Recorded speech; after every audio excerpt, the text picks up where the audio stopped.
Assalamualaikum warahmatullahi wabarakatuh.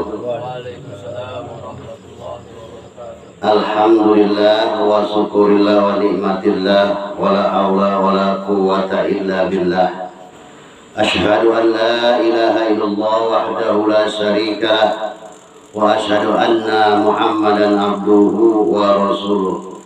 Allahumma shalli ala sayyidina Muhammad wa ala alihi wa sahbihi ajma'in, amma ba'du.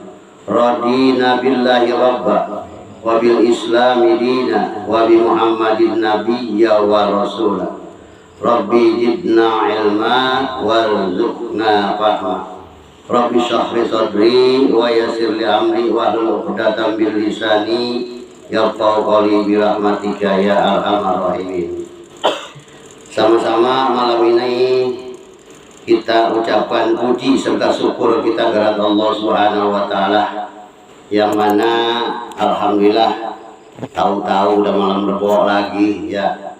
Tidak terasa oleh kita karena kita sangat cintanya kepada dunia dan kita diberikan sehat oleh Allah sehingga hari demi hari tidak terasa. Itu akhir zaman. Akhir zaman sekarang karena apa? Kebanyakan manusia sibuk dengan dunianya. Semua orang itu banyak pada sibuk dengan dunia sehingga akhirat pun terlupa. Sedangkan di sini kewajiban seorang manusia yaitu thalabul ilmi faridatun ala kulli muslimin wal muslimat. Yaitu menuntut ilmu itu wajib di atas kewajiban. Sehingga sholat pun diwajibkan oleh Allah Subhanahu wa taala yang 5 waktu. Kalau tidak ada ilmunya, maka sholat kita pun tidak akan diterima tanpa sholat dengan mempunyai atau berdasarkan dengan ilmunya. Maka di sini kita lanjutkan pengajian kita sama-sama belajar bahwasanya pada malam hari ini kitab Mutalul Hadis terus saya lanjutkan karena enak. Ini malah jadi hadisnya lain-lain judulnya. Jamaah sekalian yang saya hormati dan yang dimuliakan oleh Allah Subhanahu wa taala, mudah-mudahan pada malam hari ini selawat serta salam dicurahkan kepada junjungan alam Nabi besar kita Muhammad Sallallahu Alaihi Wasallam beserta keluarganya dan sahabatnya, dan mudah-mudahan kita sebagai pengikut Nabi Muhammad kita mengharapkan nanti curahan yaitu syafaatul uzma dari Nabi kita Muhammad Sallallahu Alaihi Wasallam. Malam ini saya buka hadis yang ke 184, itu tentang mencari ilmu. Dalam keterangan ini, hadis ini diriwayatkan oleh Ibnu Abdul Bar. Utlubul ilma walau bisin, fa inna talabal ilmi faridatun ala kulli muslimin. Innamal malaikati tad'u ajnihataha li talibil ilmi ridaan bima yatlub. Kata Rasulullah dalam hadisnya, tuntutlah ilmu pengetahuan sekalipun ilmu itu adanya di negeri Cina. Tujuannya bukan mencari ilmu ke negeri Cina, jauh kemanapun. Kalau namanya nuntut ilmu, kalau kita belum dapat ilmunya, maka di sini diperintahkan tuntutlah ilmu walaupun sejauhnya sekalipun ke negeri Cina. Maka sesungguhnya mencari ilmu itu wajib atas tiap-tiap orang Islam. Sesungguhnya para malaikat itu mengambangkan sayapnya menaungi orang-orang yang menuntut ilmu karena mereka suka kepada yang menuntut ilmu itu. Jadi malaikat senang banget ini pada malam ini. Malaikat itu cinta dan senang serta gembira melihat orang yang menuntut ilmu di dalam keterangan ini. Jadi kenapa? Karena orang yang menuntut ilmu itu orang yang selalu merasa kurang, orang yang selalu merasa itu bodoh. Kalau kita semakin banyak menuntut ilmu, maka semakin bodoh. Kalau kita diem di rumah terus, sholat wae tapi nuntutnya enggak, rasa paling bener gitu, rasa paling bener, rasa paling pinter. Tapi kalau udah menuntut ilmu mah rasanya makin makin banyak kita menuntut ilmu, makin banyak kekurangan kita gitu. Maka di sini diwajibkan oleh Allah Subhanahu wa taala sehingga orang tersebut sebagai umat Nabi Muhammad yaitu wajib menuntut ilmunya Allah Subhanahu wa taala. Yaitu mencari ilmu itu wajib hukumnya sekalipun itu ilmu itu ada di negeri Cina. Ini ada kata kiasan, jadi bukan harus menuntut ilmu itu ke negeri Cina, kiasan. Jauh pun sampai ke ujung dunia, kalau kita belum mendapatkan ilmu, kita diperintahkan suruh berjalan menuntut ilmu, yaitu walaupun ke negeri Cina, yang menunjukkan bahwa Islam tidak boleh menjadi orang yang bodoh. Andai kata di daerah kita tidak ada sekolah atau pengajian ataupun majelis taklim yang sesuai dengan tingkatan ilmu pengetahuan, tapi adanya tetap yang sangat jauh. Jadi misalnya di kampung kita nggak ada nih majelis taklim, kemana kamu kita harus samperin? Itu tujuannya seperti itu. Jadi kata-kata itu makanya di sini malaikat melindungi dengan sayapnya orang yang suka mencari ilmu. Yang artinya malaikat suka kepada orang yang mencari ilmu, orang yang belajar. Itu ilmu yang mana? Ilmu khususnya bukan ilmu dunia, itu ilmu akhirat. Ya, seperti begini gitu. Hadis yang ke-185 di sini tentang merayakan pernikahan. Hadis ini diriwayatkan Dailami dari Ummi Salamah bahwasanya uzhirun nikah wa ukhful khitbah, rayakanlah olehmu pernikahan itu dan rahasiakanlah meminangnya. Jadi kalau ada orang melamar meminang baru nandain kan kita mah itu rahasia, jangan kasih tahu ke orang, tetangga jangan kasih tahu, saudara jangan kasih tahu. Udah ya cukup kita berdua sama laki tersebut. Tujuan apa? Karena meminang itu belum tentu kawin nikah, karena banyak yang gagal. Jadi orang udah pada tahu anak kita dipinang, ditandain enggak jadi, malu. Jadi di sini diperintahkan jika menikah ataupun kawin maka undanglah orang ke pesta perkawinan. Supaya apa? Di sini supaya orang mengetahui bahwa orang itu sudah menjadi suami istri. Makanya kalau menikahin anak itu memang harus disunahkan oleh Rasulullah, undang tangan supaya tahu, saudara pernah tahu. Jadi apa? Pas dia jalan berdua tidak ada fitnah buat dia. Itu tujuannya. Jadi jangan sampai ada fitnah. Oh, kan yang nggak tahu mah, lalu udah nikah itu bocor gitu ya. Itu makanya di sini diperintahkan untuk mengundang, memberitahu para tetangga, saudara di dalam pesta perkawinan atau pernikahan. Karena apa tujuannya?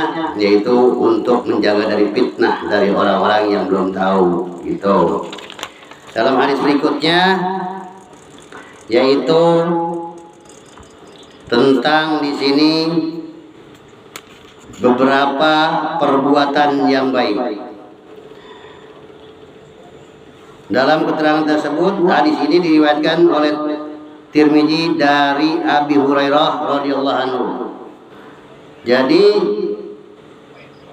di sini dalam hadis yang artinya sembahlah Tuhanmu dan beri makanlah orang yang perlu diberi makan dan terbarkanlah salam, niscaya kamu akan masuk surga dengan selamat. Jadi maksudnya begini, apabila ada saudara kita, tetangga misalnya susah benar-benar buat makan, maka apabila dia datang ke rumah kita, assalamualaikum, mohon pertolongan, tujuannya buat makan, buat perut misalnya, atau buat kebutuhan dia anaknya sekolah, buat pagi-pagi dia anaknya berangkat sekolah, nggak ada. Walaupun uang kita ibaratnya bukan pas-pasan, masih ada lebih sedikit, kalau bisa mah jangan sampai ditolak. Sebab apa di sini? Orang yang seperti itu, maka orang yang perlu diberi makan dan tebarkanlah salam, niscaya kamu akan masuk surga dengan selamat. Jadi kalau kita ingin masuk saudara selamat, kita harus banyak-banyak berbuat baik kepada saudara dan tetangga yang benar-benar lagi susah. Jadi kita jangan cinta sama teman lagi cuma lagi kaya doang, gitu ya. Pas lagi kaya udah balik rumahnya, kuatan seminggu 3 kali. Ayo pas dia susah, malah jauh, gitu. Makanya seperti itu. Makanya di sini dalam keterangannya menyembah Allah itu adalah pokok agama atau tiang agama. Kemudian disuruh berbuat baik kepada sesama manusia dengan memberi makan, yaitu orang yang fakir miskin dan anak yatim piatu.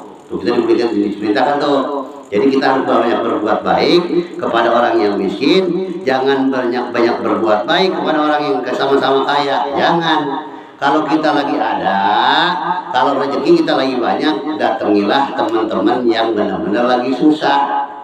Jangan datangi kalau yang orang ada. Sebab apa? Manfaatnya datang kepada orang yang lagi susah. Seandainya itu kita kasih duit 50.000, rasa 500.000. Kalau benar nggak ada mah. Tapi kalau teman kita lagi banyak duit, di rumahnya duitnya 5 juta, kita kasih 50.000. Kurang manfaat dan syukurnya juga kurang.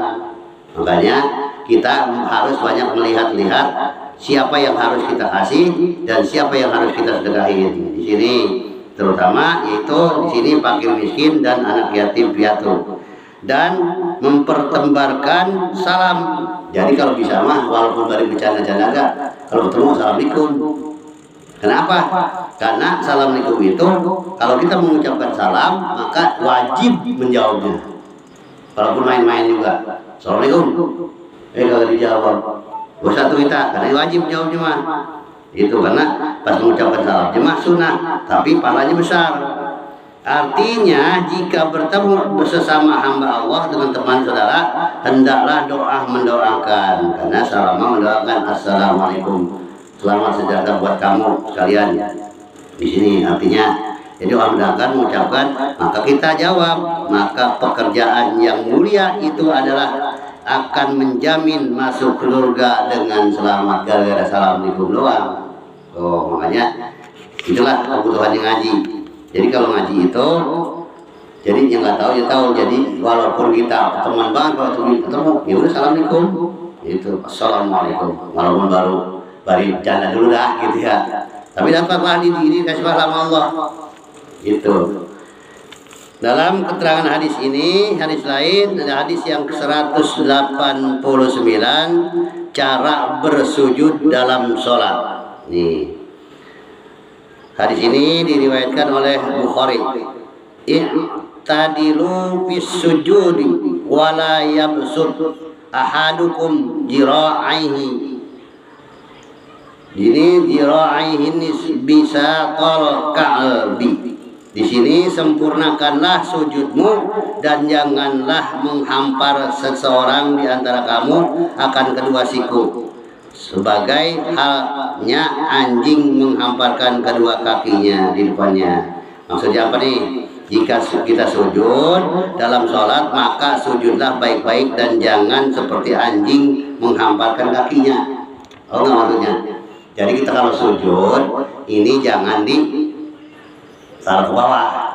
Jadi yang sebut rapatkanlah barisanmu, gitu kan? Luruskan barisan antara sikut kita dengan sikut tetangga sebelah kita itu bersentuhan. Ini kan karena ada orang dengan arti lo pinter. Padahal dia ustaz, karena lo dipanggil ustaz. Sholat heriatin begini sholatnya. Karena kurang belajar itu sama juga. Itu anjing yang itu seperti itu. Makanya kita antara kita dengan sebelah kita, tangan kita harus bersentuhan. Kecuali perempuan. Kalau perempuan itu sujud, memang seperti itu, dia harus mendekap ini, mendekap apa sih? Buah dadanya. Tuh, jadi antara perempuan dengan lelaki sujudnya pun lain. Kalau lelaki dengan sholat berjamaah itu antara sikut dengan sikut harus bertemu. Gitu. Bukan buat jamaah doang, sampai kita walaupun di rumah juga seperti itu. Jangan tangan kita dideprekkan di itu, dibawahkan ya. Itu pelajaran seperti itu. Jadi buat sholat juga, kalau sholat kita ingin diterima, sujud dan rukunya pun harus tahu. Itu sering saya katakan, sering saya iniin bahwa sujud dan ruku itu harus benar-benar, bukan bacaan doang. Karena itu termasuk tumaninah dan termasuk orang ya termasuknya yaitu kita ini dalam sholat bukan dituntut bacaannya doang.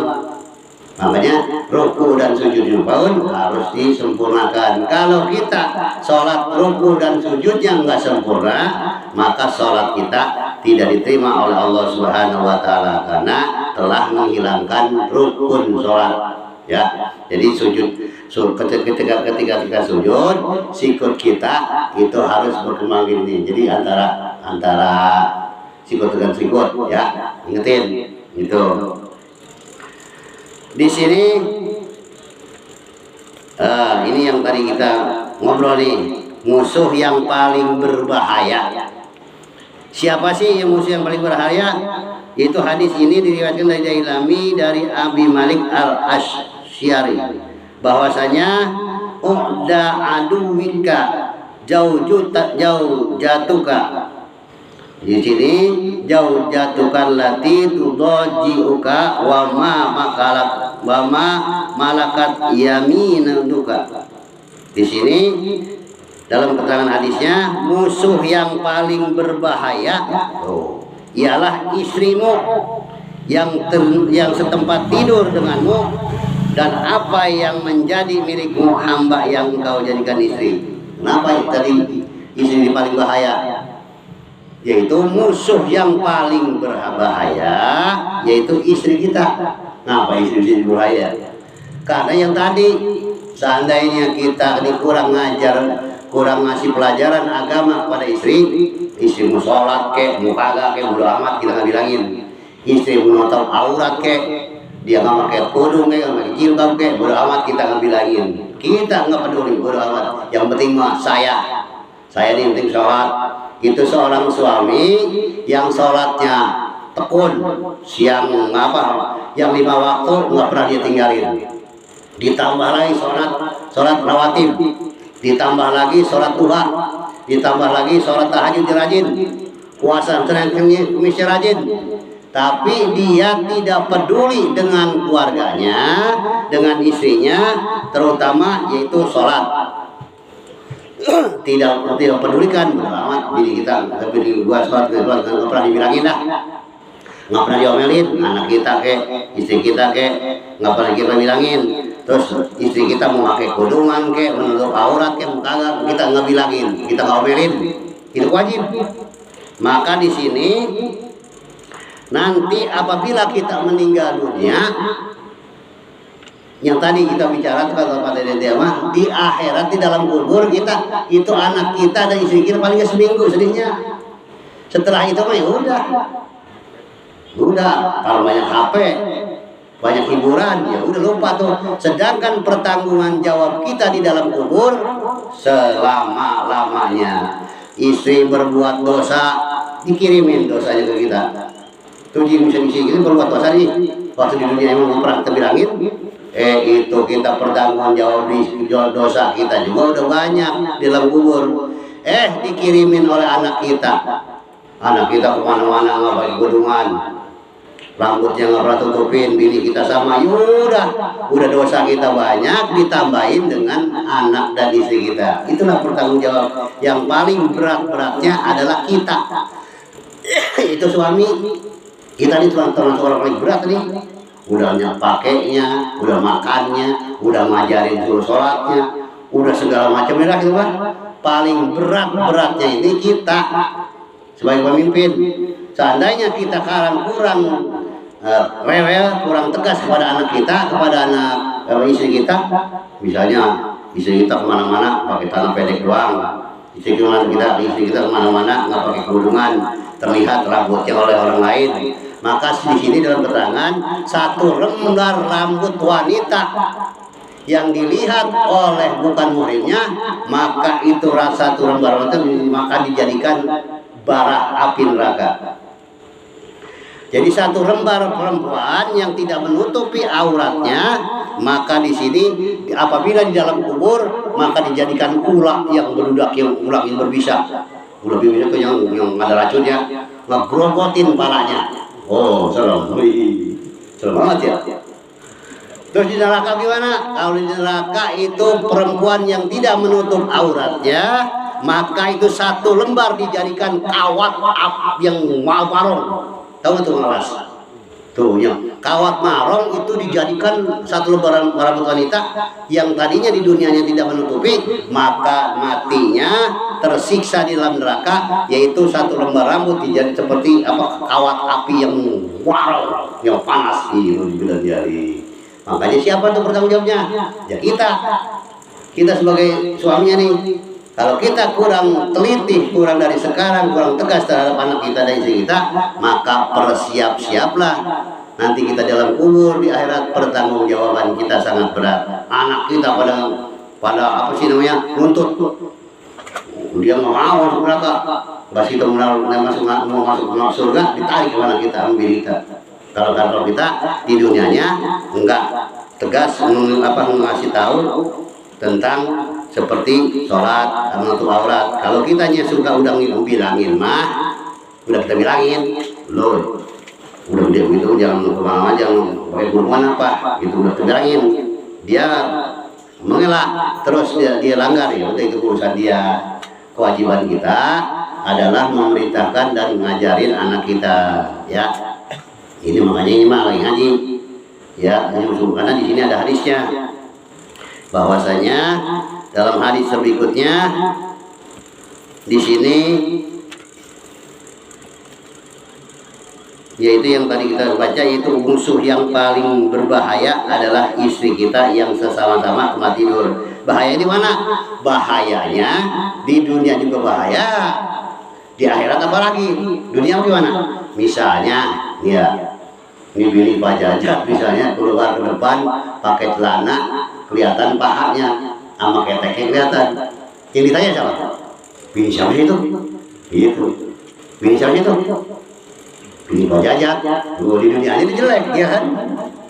Bini Pak Jajak itu. Nah, gitu. Makanya di dunia pun kita baiknya ke bawah, jelek buruknya pun ke bawah sama istri. Perbuatan istri buruk bawah, perbuatan istri baik ya ke bawah juga laki mah. Kemana-mana ke bawah. Bini siapa sih itu? Gitu. Ditanya bini siapa? Bukan anak siapa? Gitu. Kalau udah agak tua mah, bini siapa sih itu? Udah tua-tua begitu masih begitu aja pakaiannya gitu. Bini siapa? Gitu. Hati-hati ya. Jadi jangan sampai ini ibadah kita capek-capek, tonggang-tonggeng sono kemari, ternyata kita dijebloskan ke neraka gara-gara anak kita, gara-gara istri kita. Kenapa? Karena kita kurang tegas memberikan pelajarannya terhadap anak kita dan istri kita, gitu ya. Kenapa nih? Karena hujat buat kita, bahaya buat kita, yaitu apabila kita masa bodoh terhadap anak kita dan masa bodoh terhadap anak istri kita. Di sini bahwasanya di sini bacaan ketiga kita mendapat musibah. Dalam hadis yang artinya diberikan kepada umatku sesuatu yang tidak diberikan kepada umat yang lain, kata Nabi ini, yaitu mereka diajari mengucapkan doa ini tatkala tertimpa musibah. Sesungguhnya kami kepunyaan Allah dan kami akan kembali kepada Allah, yaitu inna lillahi wa inna ilaihi rajiun. Jadi apabila kita dapat musibah apapun, bukan mati doang. Kadang-kadang ada orang sakit parah, udah inna lillahi, nyumpahin dia mah gitu, enggak. Kalau kita melihat musibah, ucapkan inna lillahi, karena ini perintahnya. Ini disunahkan oleh Rasulullah bahwa apabila kita mendapatkan musibah, ini yang diberikan kepada umatku sesuatu yang tidak diberikan kepada umat yang lain. Nggak dikasih umat yang lain mah. Kita doang umat Muhammad. Apabila dapat musibah, maka diajari mengucapkan inna lillahi wa inna ilaihi rajiun. Pertama misalnya Pak Yayat lagi gawe kebacok, tangannya kena pisau. Pas sudah lama baru ilahi. Kalau pertama kita dapat musibah, ucapkanlah innalillahi wa inna ilaihi rajiun. Apalagi meninggal, jangan meninggal. Kadang-kadang ada suatu keluarga yang meninggal, anak kita meninggal, istri kita meninggal, atau laki kita meninggal, bukannya mengucapkan innalillahi, malah pingsan, malah adu-aduan, malah nyangkar-nyangkar rambut, malah nggak boleh, itu menyiksa. Di sini dalam keterangan, barang siapa yang ditinggalkan meninggal oleh suaminya, lalu istrinya mengerung-gerung, gitu, nangis sampai pingsan, maka di situ dalam keterangan si sang mayat itu dicucuk, kita tuh disiksa oleh malaikat. Gara-gara apa? Gara-gara keluarga kita meninggal kagak ikhlas. Makanya di sini diperintahkan mengucapkan innalillahi wa inna ilaihi rajiun. Jadi kalau kita dapat musibah, udah bahwa itu semua datang dari Allah. Misalnya meninggal atau kehilangan harta kita, udah semuanya tadinya datang dari Allah, maka kembali kepada Allah. Jadi jangan sampai kita nih setiap musibah diseselin. Makanya kalau orang-orang dahulu yang udah tawadu, dia ngemikirin masa depan dan dia tidak menyesali apa yang telah terjadi. Kalau kita udah istiqomah, kalau kita udah istiqomah, yang udah terjadi nggak diseselin. Ntar mas ke depan gue bagaimana nih? Gitu, gini nih. Ini bagaimana anak saya? Ada kan orang banyak begitu kalau mikirin anak. Bagaimana nih anak saya besok nanti ya? Setelah saya meninggal, mana gue nggak punya waris lagi, buat rumah juga bingung. Kan kita punya Allah. Jadi jangan dipikirin banget. Ya persiapan boleh kalau kita ada. Jangan terlalu dipikirin, karena setiap manusia di dunia ini dilahirkan, yaitu diberikan oleh Allah. Manusia hidup ini bisa diberikan dengan rezekinya. Jadi jangan kita takut. Ntar anak saya gimana dia sekolahnya, atau nanti dia bagaimana, berarti kita tidak tawadu dan tidak beristiqomah pada Allah Subhanahu wa taala. Jadi kita harus dengan benar-benar, yaitu percaya kepada Allah, beriman bahwa masa depan adalah urusan Allah. Masa yang udah kita tinggalkan, misalnya kemarin nih ada musibah segala macam, jangan pikirin bagaimana sih Bu, lu kasih duit habis saya, ya lu dimakan, coba tuh makan, iya. Jadi jangan, jadi setiap anak yang kita kasih rezekinya akan kita makan, berarti anak tersebut masih ada rezekinya. Gitu. Ada orang yang minta-minta kepada kita, assalamualaikum, berarti ada rezeki dia lewat kita. Jadi jangan ditolak. Ini kadang-kadang bukan buat jari yang buat dia makan, biarin. Berarti rezeki dia ada di kita, kasih walaupun 500 perak. Tuh. Jadi anak kita minta jajan, anak kita sekolah, emang ada rezeki dia ada di kita. Coba ntar dah, kalau anak udah nggak sekolah, ayo, kalau anak kita udah nggak sekolah, rezeki dikurangin lagi. Kalau anak masih sekolah, mau ditambahin lagi sama Allah. Sekarang bentar kali ya, kalau anak-anak udah lulus kuliah mah enak kali. Enggak, emang udah begitu aturannya dari Allah mah. Allah mencukupi kebutuhan hambanya, tergantung yaitu kebutuhan hambanya. Walaupun bari sungsang gak gitu bahasa kita mah. Jadi jangan sampai tujuannya di sini dalam keterangan hidup kita jangan terlalu dipikirin urusan dunia. Bagaimana ini besok ya? Bagaimana anak-anak kita nanti mana? Usahanya dibilang begini zamannya. Aduh, gimana nanti anak kita kalau ke sekolah ya? Bagaimana anak setelah sekolah? Ayo dipikirin. Kita ada yang mikirin, Allah yang menciptakan kita dan Allah menciptakan kita dengan rezekinya. Tenang saja, kata bini saya mah. Bagaimana duit? Tenang, besok ada duit dari mana? Nggak tahu. Gitu, itu bagus. Ya, kopi bini seperti itu. Jadi kita dikasih kelonggaran dalam bahasa ini mah. Itu. Di sini wanita yang paling besar berkahnya, yaitu dalam hadis ini riwayatnya dari Ahmad dan Aisyah. Rasulullah SAW dalam sabdanya, a'zamun nisa'i barakatan aisaruhunna ma'unah. Di sini wanita yang paling besar mendatangkan keberkahan ialah yang paling mudah diberi belanja, menerima apa adanya. Tuh, ini nih. Jadi istri yang mendapat berkah banyak mah dikasih berapa sama suami kan pernah nolak. Kecil alhamdulillah, gede apalagi, itu bawa berkah tuh. Jadi istri yang mau berkah mah istri yang tidak menuntut apa wae. Misalnya bini kita kayak bini Rahmati Bakar, ya alhamdulillah mengasih gocap iya, mengasih jigo iya, 500 juga iya. Itu makanya kalau istri seperti itu mah kalau kita ada duit ya udah kita bawa tuh, empanin dia enak-enak. Gitu Bakar tuh istri ya. Jadi istri yang membawa berkah mah di sini wanita yang besar mendatangkan keberkahan dari Allah ialah paling mudah diberi belanjanya, menerima apa adanya, bukan menerima ada apanya. Kalau lagi banyak duit baru dah sama suami senyum-senyum. Pas laki lagi jatuh usahanya, Masya Allah tuh pernah nyumbur ke ngomel wae. Usahanya Masya Allah. Akhirnya tuh otak pelaki itu ngegolak. Akhirnya dia nggak niat tadinya untuk berbuat yang jahat, untuk mencuri atau menipu, membohong, akhirnya jadi bohong gara-gara apa? Gara-gara dituntut oleh istri yang tidak menerima apa adanya. Jadi istri yang tidak menerima apa adanya, istri yang menjauhi berkah dari Allah, rahmat dari Allah, malah jauh tuh.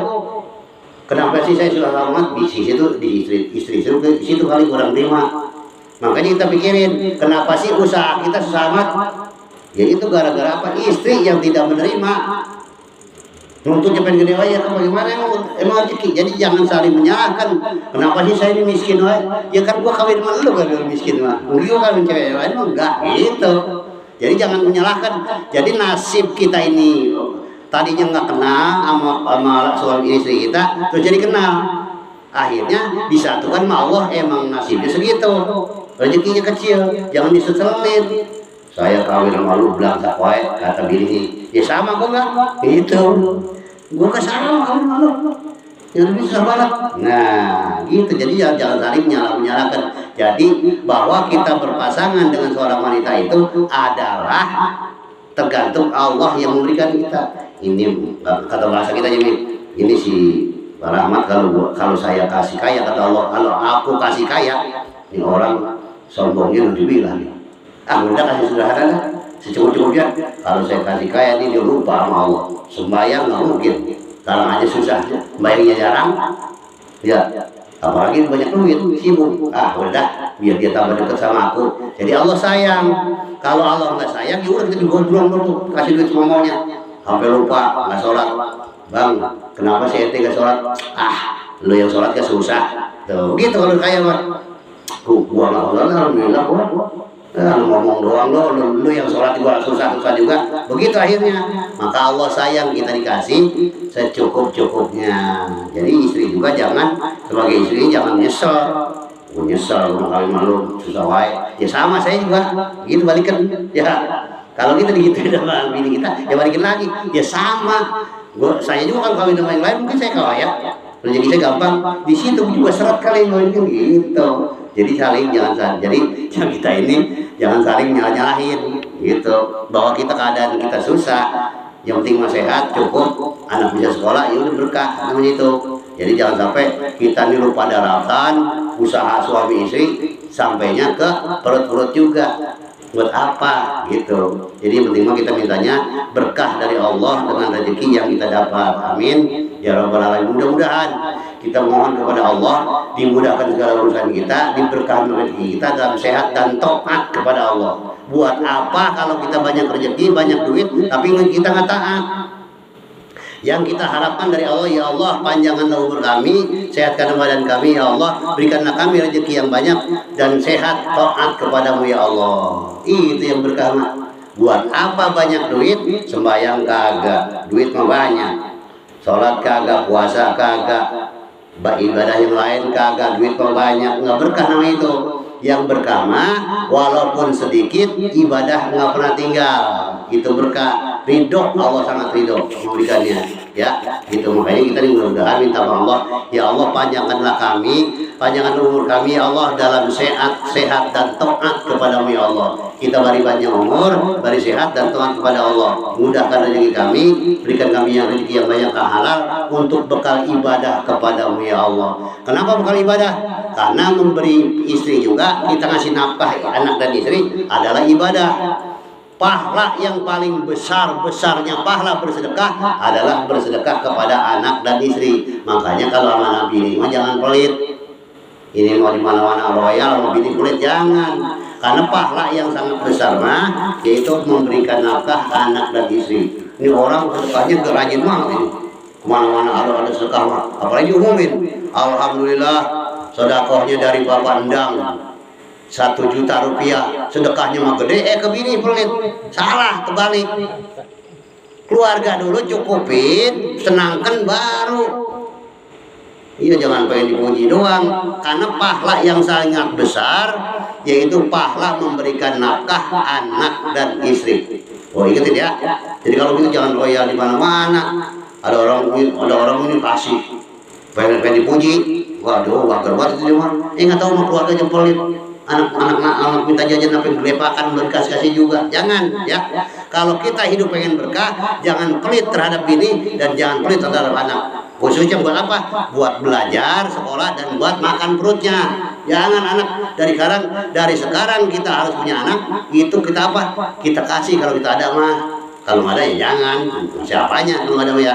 Gitu. Jadi banyak kita terhadap anak dan istri itu adalah ibadah pahala yang sangat besar. Ingatin bahwa apabila kita memberikan nafkah istri kita sebesar apapun, sekecil apapun, dinilainya sama Allah pahala yang sangat besar-besarnya. Ya, ingatin ya. Jadi jangan sampai ini nih pas punya duit nyumputin buat dia. Kalau nyumputin buat dia juga sih nggak apa-apa. Kalau kita nyumputin tapi ini kalau kita kasih semua tadi mah kawai. Kita sudah dah. Supaya bisa irit-irit. Pas kan kita membayarkan nggak punyanya, sama punyanya nggak apa-apa. Kalau nyumputin yang buat yang lain, misalnya Pak Deden nyumputin duit 500.000 buat apa? Main perempuan. Nah, dosa deh itu mah. Ya, buat yang lain. Iya, ada kan gitu? Ada dulu mah. Iya, dulu mah. Tapi sekarang udah bertua enggak. Dulu gitu. Ya beneran ya. Begitu. Mungkin kalau tahun ini terbuang duit ketahuan, kalau ini enggak gitu. Makanya sekarang mah udah pada tua, umurnya di atas 50, ada yang 50, ada yang di bawah 50, udah mikir karena karena kita mau kemana? Kita bakal mati diurung di dalam kubur. Anak kita mau pada senang-senang. Anak kita apabila kita meninggal itu sedihnya paling seminggu. Nggak sampai seminggu kan? Udah main HP, main TikTok, lupa sama suami yang di dalam kubur. Kita mah lagi mempertanggungjawabkan dosa kita di dalam kubur, ditimpah lagi dosa dari anak di dunia, ditimpah lagi dosa dari istri kita di dunia. Aduh nggak sanggup. Dosa kita juga udah banyak. Bini kita ngirimin dosa gimana? Itu bini kita belum 3 hari dia udah pakai pakaian lipen setip, pakai muka yang wow, kalau macam supaya dilihat orang nafsu. Nggak boleh. Jadi sebelum kalau istri suami meninggal, istri itu 4 bulan 10 hari jangan ngapain, jangan dandan, udah kumal. Bapak, kalau dia sayang sama suaminya, kalau kita belum 4 bulan 10 hari, jangan kemana-mana dulu. Kok bisa mah ke pasar gue jual orang ini mah menuju hari, kadang belanja ke pasar dan aja udah kayak minor, dilihat teman laki-laki lain dosa, akhirnya dosa tersebut dikirimkan. Kita lagi tanggung jawab dosa kita ke di akhirat tuh kayak 4 tahun nggak sanggup, dikirimin lagi sama bini kita, dikirimin lagi sama anak kita gak ada sibuk. Ada orang zikir tahlil tuh 7 hari masak-masak, enggak sholat aja itu bocah, timpah lagi, kita dosa, boro-boro itu kirimannya sampai, yang sampai cuma dosa, malah enggak sholat itu bocah anak kita. Ya udah, kita udah timpah dosa kita juga banyak, ditimpah lagi dengan anak kita, istri kita pada enggak sholat. Ya udah, kenapa? Ya itu kita kada waktu di dunia yang kurang-kurang perhatian terhadap anak dan istri kita, pertanggungjawaban kita sangat berat ya Pak ya. Ini bukan lagi nyinggung, ini mah bukan lagi ngajarin, mengingatkan. Mudah-mudahan kita bisa mengatur rumah tangga kita, semoga anak dan istri kita anak yang soleh dan soleh, amin ya rabbal alamin. Kurang lebihnya saya mohon maaf, wallahu a'lam bishawab semuanya. Apabila salahnya itu datang dari mulut saya dan lidah saya, dan benarnya datang dari Allah dan Rasulnya, mohon dibukakan pintu maaf yang seluas-luasnya. Saya tidak niat ngajarin, tidak saya niat ngeguruin, saya bukan guru, ini malah lagi mengingatkan ya, kali udah diingetin mah gitu, udah diingetin mah kali maaf tadi yang nggak pelit aku pilih jadi nggak pelit tadi jangan nggak rajin sholat jadi rajin sholat. Hati-hati, sholat, orang yang meninggalkan sholat itu satu waktu kita meninggalkan sholat dengan sengaja, itu hukumannya di dalam keterangan ini 60 tahun di dalam neraka. Serem. Serem ya, jangan sampai nih jamaah saya ada yang berani meninggalkan sholat. Bapak-bapak, pentingnya sholat, karena orang yang berani meninggalkan sholat sama juga dia mencantumkan namanya di pintu neraka. Orang yang berani meninggalkan sholat maka sama juga dia mencantumkan namanya di pintu neraka. Seandainya dia liwat di atas neraka, maka langsung neraka itu manggilin, woi sini ini, itu bahasanya mah, sini, langsung tuh neraka nyedot neraka, bus masuk dah kita. Berembung juga ya, hati-hati. Jadi orang yang meninggalkan sholat dengan sengaja, dia mencantumkan namanya di pintu neraka. Neraka itu nyedot. Kalau masih itu yang pakup kita kesedot tuh, yang itu tuh apa sih, angin itu sedot, itu kita disedot sama neraka. Kita buat nggak mau, ya udah nama kita udah ada di situ. Siapa yang bikin nama kita? Ya kita. Emang Allah butuh kita sholat ya Allah nggak butuh. Kita nggak sholat ya Allah terserah Allah. Kata mama terserah kita. Mau masuk surga terserah kita. Mau masuk neraka ya terserah kita. Ini mah saya mah lagi ngingetin ya. Saya mah lagi ngingetin. Lu mau sholat, kamu mau sholat ya buat kamu. Kamu yang nggak sholat ya buat kamu, terserah. Ini malah ingetin bahwa dalam keterangan ini orang yang meninggalkan sholat dengan sengaja maka dia mencantumkan namanya di pintu neraka. Nauzubillah, summa nauzubillah. Mudah-mudahan apa yang saya sampaikan ada manfaatnya, khususnya buat diri saya dan umumnya buat para jemaah dan diri saya dan keluarga saya. Coba Bapak, kalau kita bicara seperti ini, mudah-mudahan anak kita yang malas sholat jadi rajin, jadi takut gitu ya. Mudah-mudahan, kurang lebihnya saya mohon dibukakan pintu maaf yang seluas-luasnya. Wallahu a'lam bishawab. Wassalamualaikum warahmatullahi wabarakatuh.